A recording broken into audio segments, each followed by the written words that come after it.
What is an unplanned caesarean?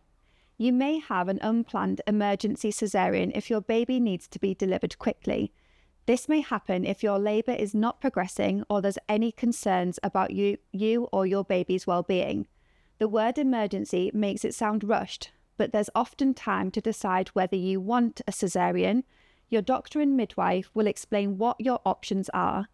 If you or your baby's health is at risk, you may need to have a caesarean more quickly. If there are immediate concerns for you or your baby, an emergency caesarean will usually be performed within 20 to 30 minutes, although this only occurs in around 1 in 10 unplanned caesarean births. If there are no immediate concerns, it could take up to 75 minutes from when the decision is made, and the preparation will be very similar to that of a planned caesarean. You will be asked to sign a written consent form, but in an emergency, verbal consent is sufficient. Partners cannot sign the form instead of the woman, even if she is unconscious. If your caesarean is unplanned and you've already had an epidural during labour, this is usually topped up.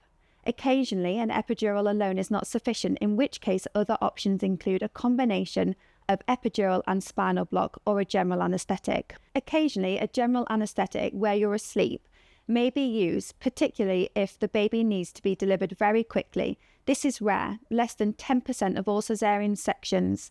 Some people also choose to have a general anaesthetic. During a general anaesthetic, your birth partner may not be allowed to be present in the operating theatre. They can wait in recovery and will be able to look after the baby and have skin-to-skin contact while you come out of theatre. If your baby needs to be taken to special care for any reason, your birth partner may be invited to join them.